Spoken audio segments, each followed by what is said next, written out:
Welcome. We'll get started then. Welcome indeed. However, whenever, and possibly even if ever, those are questions confronting Parliament throughout this week as the United Kingdom moves ever closer to March 29th, 2019, the scheduled date for Brexit, when the country will exit from membership in the European Union.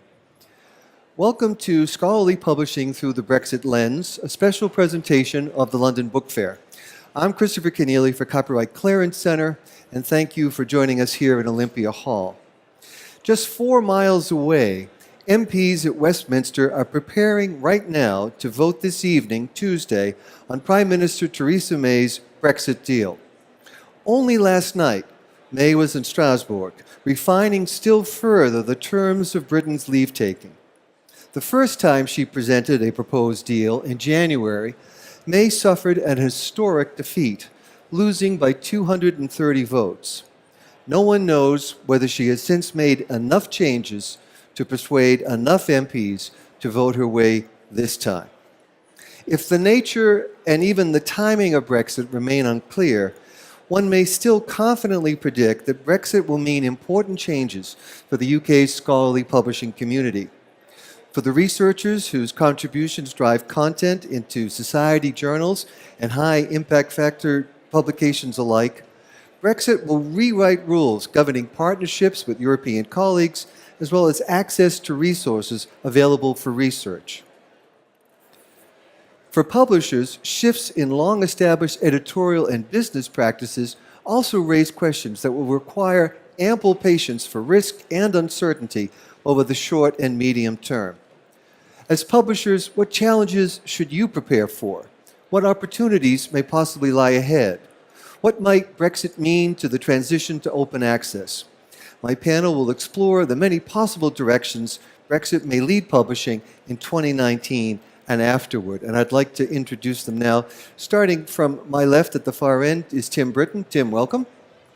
Tim Britton is the former managing director of the Open Research Group at Springer Nature, where he had responsibility for the open research portfolio across Springer Nature, which includes BMC, Springer Open, the open access journals from Nature Research, and many others.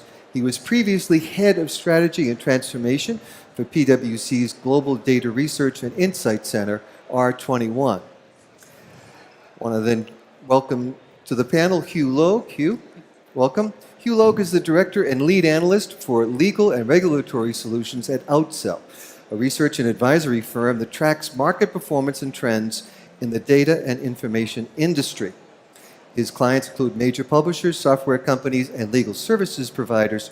And you should know that Hugh was called to the Bar of England and Wales in 2007. To my right, joining us today from Hanover in Germany is Petra Labriga. Petra, welcome. Petra Labriga works as a management consultant and project manager at TIB Hanover, the German National Library of Science and Technology. There she assists leaders and specialist teams during change processes regarding TIB's service offerings, such as content delivery and open access transformation. So she's a sort of a double agent here. She's both non-UK and a client, as well as an observer of the scene. But she's also worked in the publishing world at various roles at content aggregators, Infotrieve, and in the private sector, and with the British Library as well. And then finally, on the far end here to my right is Simon Ross. Simon, welcome.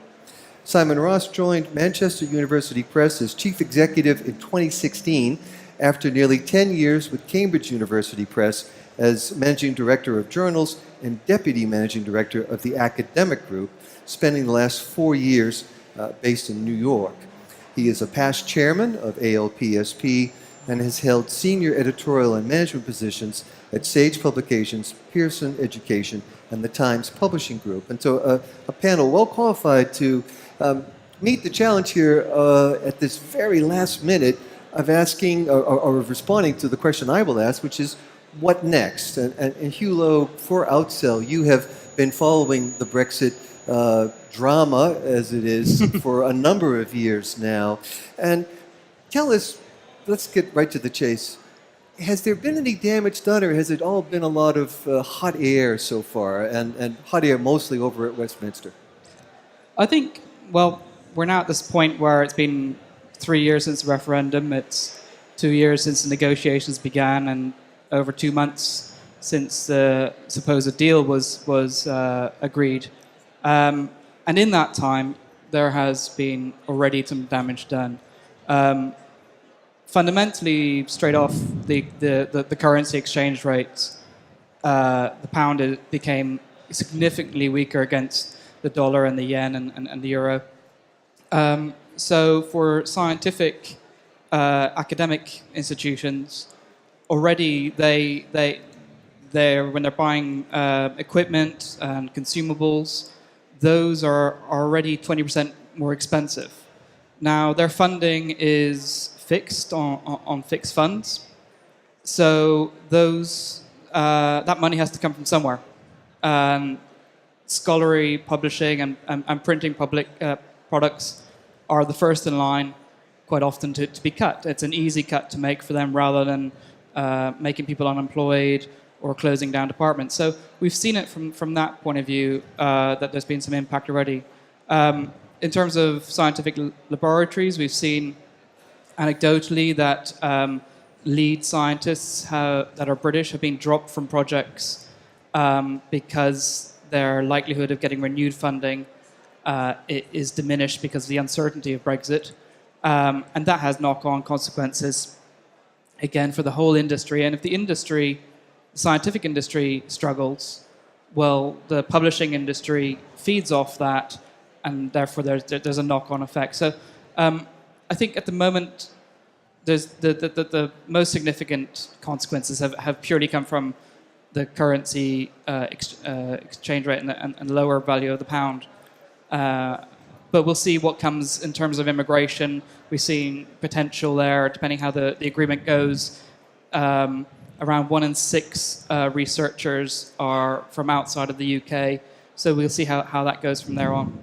Now, the lower pound, though, has driven some bargain hunting by people from the United States and elsewhere when it comes to acquisitions. Is that true?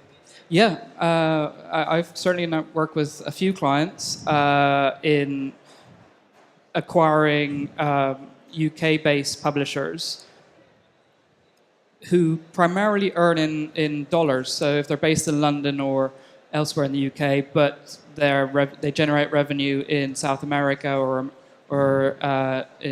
elsewhere in the United States, then those were brilliant deals for the publishers for US publishers to acquire, and in many cases they were considering acquiring these businesses anyway. They just hadn't got very far with it. As soon as the currencies changed, that just changed the whole playing field, and actually some of the prices of these companies then went up a little bit because they were competing with each other to acquire them. So I had a few clients who were getting advice on that front. Yeah. One of the worries that people had even in the run-up to the referendum vote and since then has been that the companies based in the UK may want to relocate for various advantages around staff and trade. Has that happened in publishing? Have we seen a lot of relocations of the kind that we may expect to see in financial? Well, the digital single market is part of the EU, and if there's no single market for computer games and e-books or TV broadcasting, then that makes it very hard because they have to be based in the EU. So we've already seen Sony, Viacom, even the BBC are looking to locate a base in the EU. So yes, we have seen some companies, particularly broadcasting companies, relocate into the into the EU.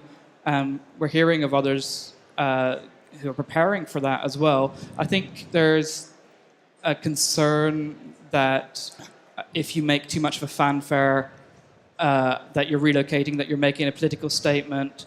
So quite often these things are happening with shell companies through accountancy firms, and you're not going to hear about it in the press unless you have a particularly activist CEO or president who who wants to make it clear that they're relocating because of Brexit. All right. Well, Simon Ross, you're there in Manchester. You can't very well relocate. You can't pick up the city and move. So No. you're faced with dealing with Brexit as it happens, when it happens, if it happens. Talk about the importance of the university to Manchester and to the research and the importance of the research that goes on there. Yeah, so obviously the Manchester University Press, is part of its home institution, is the university.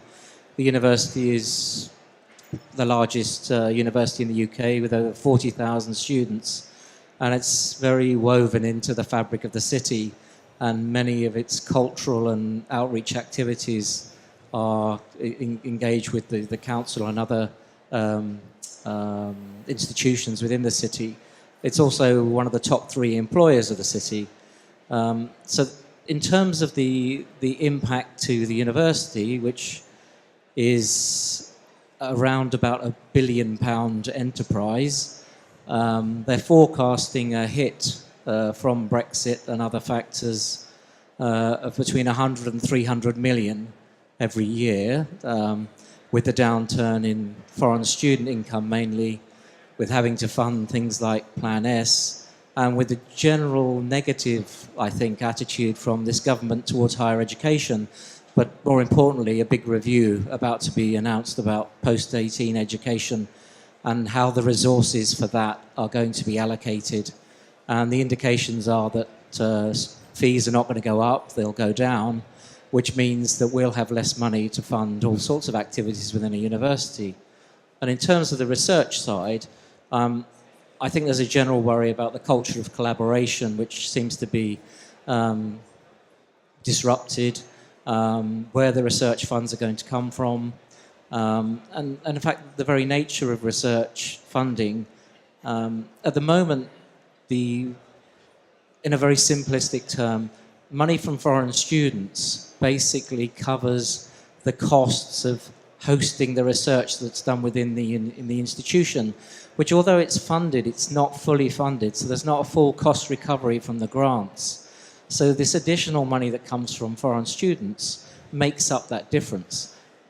Now this means that the university is now going to become more expensive to do research because they're going to have full cost recovery for all research activity. And that means that we may become a less attractive place to win research funds. And of course, this has a knock-on effect for publishing, because the nature of what is being funded, if it is funded to produce the research to be published, will change. And I think a last point to make about the particular nature of cost recovery in our university is that we're also looking at ways of working closer with industry and having a more realistic expectation about what the nature of the research is and how it should be funded, and also to make it more translatable back into first the local economy, but the national economy and wider. Right, and the timeline, as it stands at least, has given you 2 years nearly to look ahead and to do some planning and to make some adjustments. What has that act of evaluation brought to light that you might not otherwise have known? Well, if I talk specifically about the university press, it's made us focus very closely on the physical supply chain that we require to get our books to market.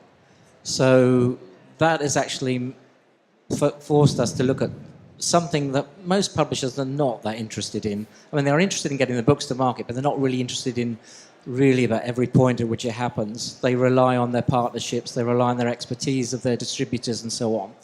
So we've had to ask our partners about what is their strategy, what are their mitigating activities to deal with whatever fallout we have from Brexit.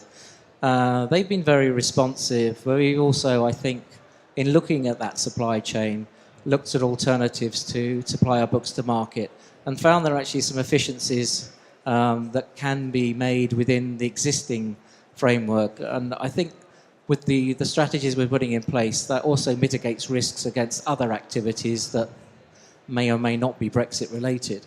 So it's actually had a perverse positive effect in that respect.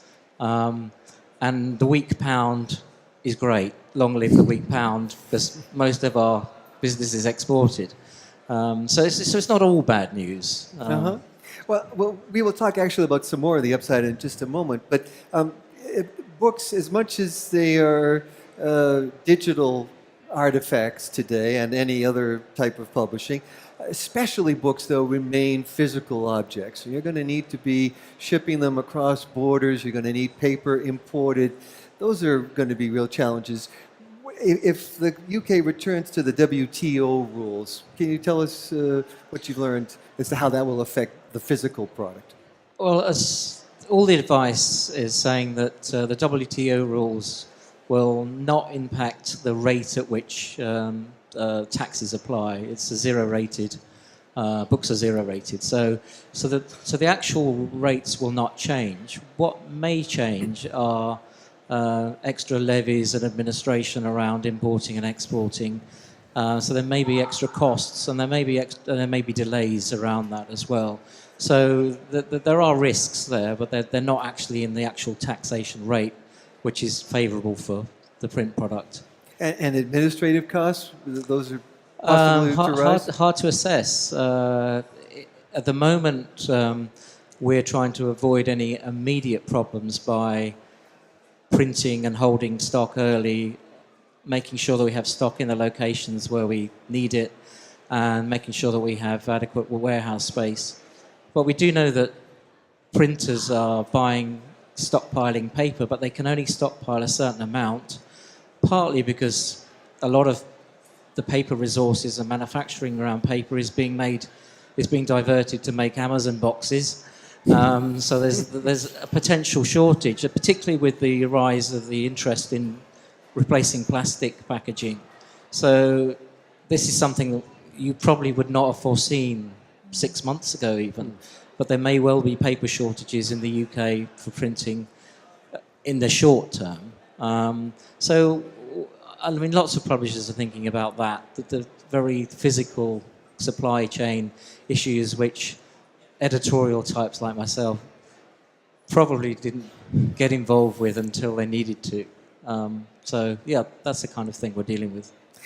And Tim Britton, I want to turn to you because your recent position at Springer Nature led you to look closely at open access policies here in the UK, but also across Europe and in many other countries too. The exit of Britain from the European Union is going to mean a change in some of the open access policies or the compliance for them? I don't think it will, actually. I think, don't get me wrong, I think all of the issues that we've been discussing already are around how Brexit will affect the physical running of a business, and absolutely it will. So you're talking about supply, you're talking about employment issues, you're talking about attracting talent, can people work here, all of that stuff, for sure it applies. But when it comes down to the actual policies that are applied, I think the comment that was just made a moment ago about the increased pressure on budgets will have an impact, but it's because, of course, it's Plan S that's got the bigger European impact on open access publishing at the moment, rather than Brexit per se. If that follows through, a really interesting report out from Clarivate last week. If you haven't read it, I recommend it. I think they were saying in the region of 140, 150 million was the funding gap if you run through everything that should be funded away by the current funders that have signed up to Plan S. More money would have to be found, just as we've just heard, at the same time when there's consummate pressure on funding more generally. So I think counterintuitively, Brexit won't have a particularly big impact on the policy. It may actually have an impact on how fast that policy can move, because you've got a big move towards open access at the same time where funds are restricting, which might mean it becomes harder. Right. And when it comes to open access and publishing generally, of course, borders are less and less important all the time, and they have been for many years. And the research that's done is in certain fields or in certain regions. And so even without the political framework of the EU, the British researchers, British publishers will still be working with the same people they had before. That's true. I think there are undoubtedly issues around how research teams are put together, and we've already heard many examples of UK institutions not potentially being on bid lists for projects when hitherto they would have been. So I do think there are very real issues for the community in sourcing of research funding. But in terms of how that is then published, I don't think it will have the same impact. Because as you say, publishing is by and large a global enterprise. I'm not saying all organisations are global, but in its nature it is global. The practices are global, and it won't change the custom and practice of the publishing process per se. What may be the issue is if you are in a discipline or an area which does tend to is more geographically focused, then of course it could have an impact if you haven't got the same access to European funding in particular that you previously did. Right. And for publishers, access to is as important as access to funds. That's certainly a big one. So talk about the potential impact there if the EU nationals who are located today and located here in Britain, working for publishers, UK-based publishers, if for some reason they're no longer able to work here, what's that going to mean? Yeah, I mean, London is obviously a major hub for publishing, and so forgive me, colleagues, it's not just London, but indeed Manchester, Glasgow, and many other cities. If I've forgotten them, I mean you too. You know, and we're all chasing the same talent pool, and certainly from a personal experience, within Springer Nature, we're employing many European nationals. And whilst one would like to think that there are some arrangements were made, and so that the freedom of necessary movement of labour and would remain possible, I actually think at this stage it's a psychological thing. I mean, we've had, people are just nervous. If you've built a family here, if you've built a home here, but you don't actually have theoretical rights within the next 2 or 3 weeks to live here, you're going to ask yourself questions. So the people that were thinking themselves that are currently getting their PhD coming out of Berlin or Paris or Madrid or wherever they are they going to go to London? Of course they're not. Of course they're not. And that is the talent pool that we're competing with. Where at Springer Nature, we 2 or 3 years back now set up a hub in Berlin. It wasn't a direct response to the Brexit situation. What it was actually is we needed another hub that had a great scientific community with great PhD programs where we had access to this talent. But what we found as a side effect from that is actually that it gave people some reassurance that we had almost like a safe harbour or a safe home for people. And that's just one example of one publishing house. And I think those decisions that are made all over the place all of the time, I think it's that psychological effect, which it is impossible to measure, will have a far bigger impact than any of the actual policies or rules that come through. I think it's a really important point because we're emphasizing in this discussion the business considerations, the research considerations, but you're pointing to the emotional considerations here. For sure. It's let's be honest, London is not as attractive a place as it was 2 years ago. After tonight, it may become less attractive still. Who knows? I think that there are ways around that, and I think as we are all from organisations with a very, very long heritage, working and embedded within a community which is international and global to its very core. And I'm sure we will find ways around that, and I'm sure that collaborations will continue. But on a very personal level, as I've said, if I was coming out of Berlin in September, having just finished my postdoc, would I move to London? Nah. Well, Petra Labriga, we will talk about your professional concerns on this issue, but what Tim has just been talking about, the personal concerns, the emotional concerns, you feel that as well. Yeah, I'm so emotional about this. Having started my professional life working for the British Council, I mean, I did a British Library job for them at the time, but I mean, our job then in the 90s was to sell cool Britannia.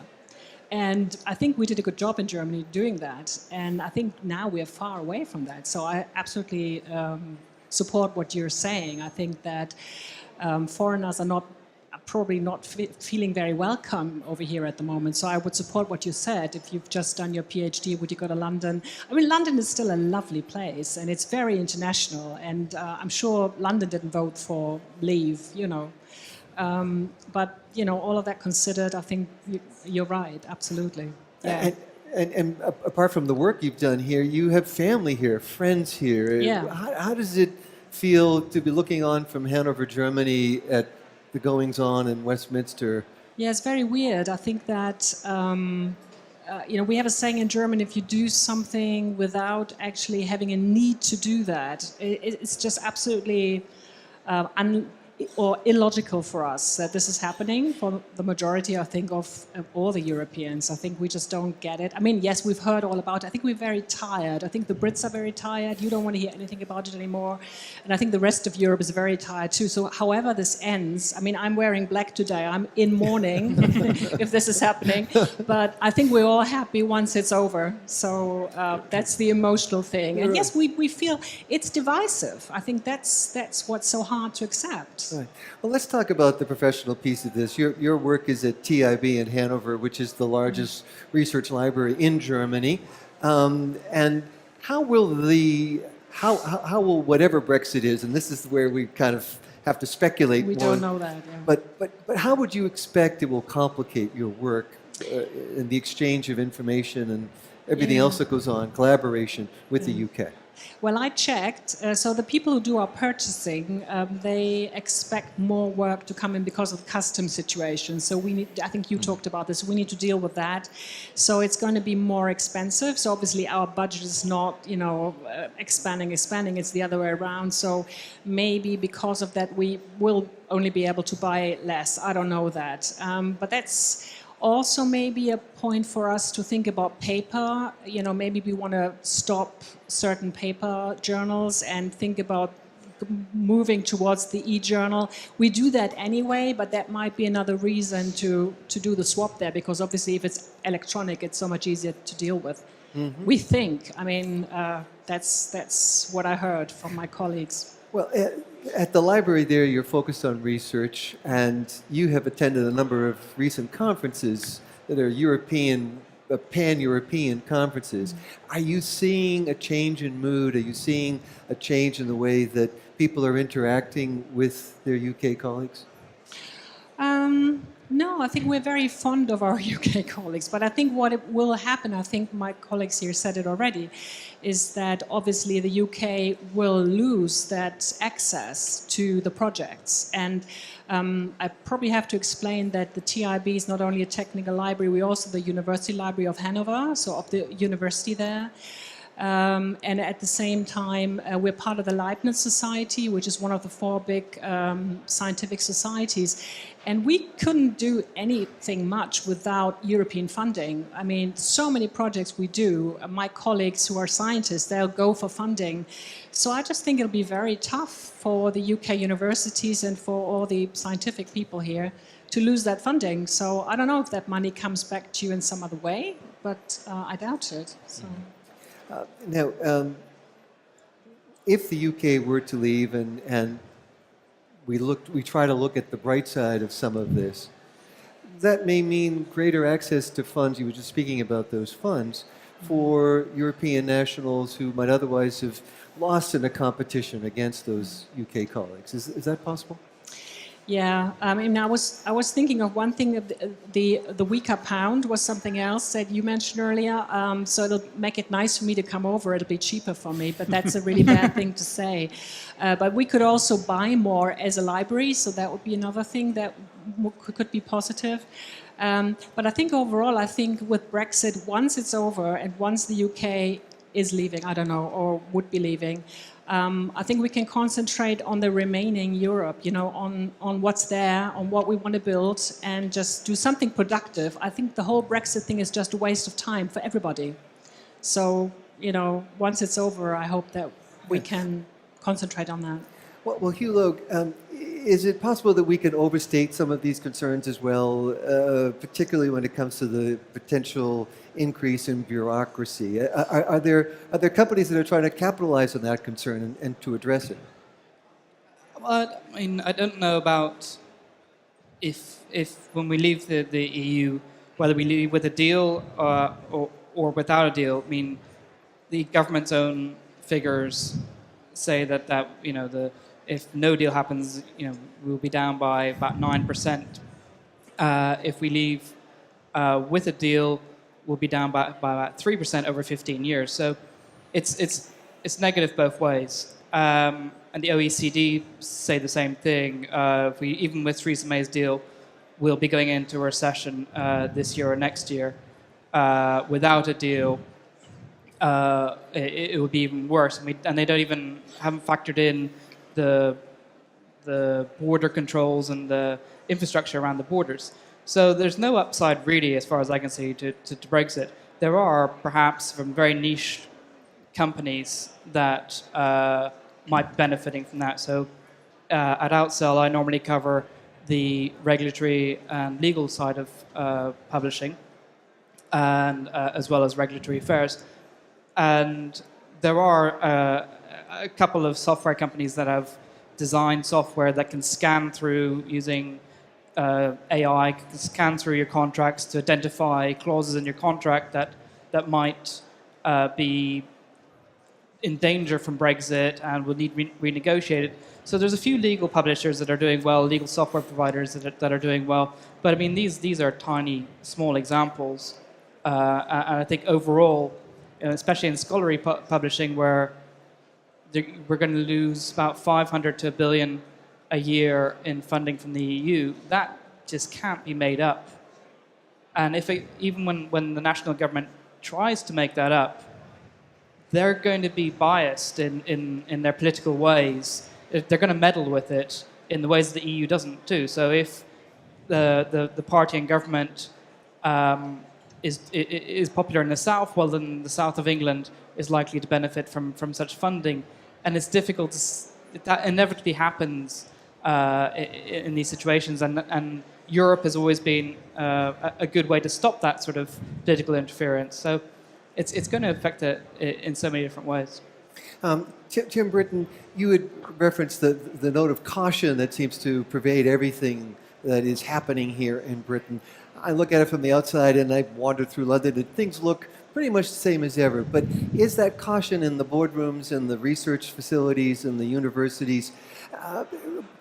Give us a sense of the scale and what that could mean in the future. Yeah, I mean, clearly there's an element of uncertainty. There just is. The fact that we're here talking about it, and I think the point's been just well made, that so much time is just wasted on this. And I do think one of the issues here is that there's all of this energy that's going into it, if put in a more kind of creative or productive direction, could probably be spent more usefully.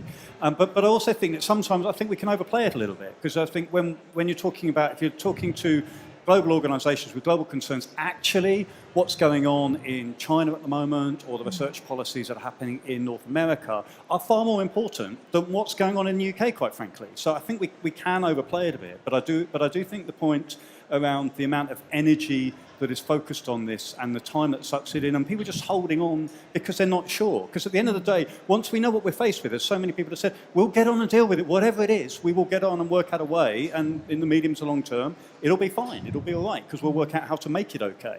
But at the moment, people are just holding back. I think, however, one thing might be an upside from that is actually the enormous amount of effort that's going into government at the moment, solely focused on Brexit.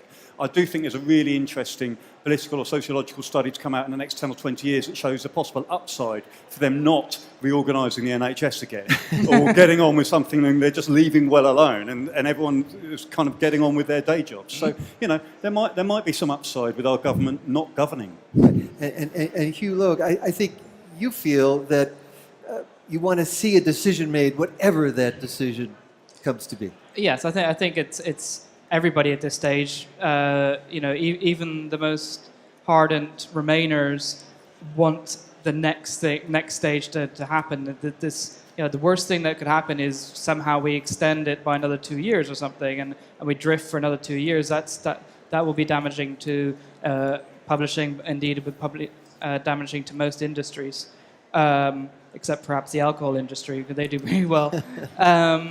But yes, I think what everyone that speaks to me is wanting some outcome at this point, whether it's Theresa May's deal, or it's another referendum, or it's not to leave at all. But the idea of negotiating now for another, well, it's likely that we're going to see an extension by another 3 months, perhaps in the next couple of days. But I think anything beyond that would just be unconscionable. So Simon Ross, whether you're for Remain or for Leave, you're for something. You want something to happen? Yes, I think everyone well, people don't like uncertainty. Even if they don't like the outcome, they will like the certainty of knowing what is going to happen. So I think the uncertainty is disruptive. I think it increases the negative image that people will have of the UK, doing business with the UK, coming to study in the UK, doing research in the UK. And the longer that goes on, I think the more negative the image of just doing anything in the UK. So I can see it filtering down to, the diversity of our author base. So do I really want to publish now with a UK university press? Why don't I just go and publish with a European one? Or better still, an American one? I see that there are lots of downside to the delay. Unfortunately, I do think there will just be that. It will be a delay. There won't be a decision in a sense that we know which way we're going. I think that there'll just be a further delay. Although we were talking earlier on that MEPs are coming up for re-election in July, I think, which might focus a lot of people's minds. So maybe it won't be such a long delay. Right. And the Manchester Press is one that focuses on arts, humanities, and social sciences. Is there opportunity in Brexit titles for you? I know you have a book just recently published by Aaron Davis, Reckless Opportunists, Elites, and the End of the Establishment. That's a pretty high-charged title. We publish what we call crossover books, so academically based research which is translated for a wider market. There are always opportunities for publishing. I mean, Brexit is a little bit over-published because nobody knows what the outcome will be at the moment. As soon as there's a decision, there will be a whole raft of future Brexit titles. But any political controversy of the day is a publishing opportunity. But there is a publishing opportunity for someone you know well, Hugh Logue. I understand your wife, Catherine, has a book coming out. Tell us about that. Oh, yes. Well, my wife, she's originally did her degree in linguistics, but she went on to become a lawyer. And then when she saw this Brexit thing, she's fascinated with language and she's fascinated with play on words. And she thought, well, you know what? If we're going to take back control, if we're going to take back our borders, well, we're going to take back our language as well. So let's get rid of all this foreign language, and I'm going to write the post-Brexit English dictionary. And she's gone through all the foreign language in the dictionary and rewritten it. So things like c'est la vie have become like it or lump it.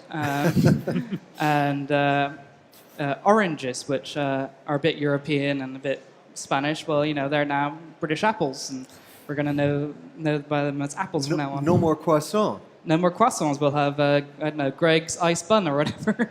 So she's just having a bit of a laugh with that, and has written a little joke book for. Well, it sounds like fun. And, here's my own take on the possible upside. Many smaller countries across Europe have seen population growth rates decline over recent years, and that trend may be about to reverse as thousands of Britons now claim citizenship in many EU member states. The Italians, the Irish, the Dutch, and others are about to discover they have family they never even knew about. With that, I want to say thank you very much for joining us today, and to thank our panel, Tim Britton, Hugh Logue, Petra Labriga, and Simon Ross. Thank you all very much indeed. Thank you. Thank you.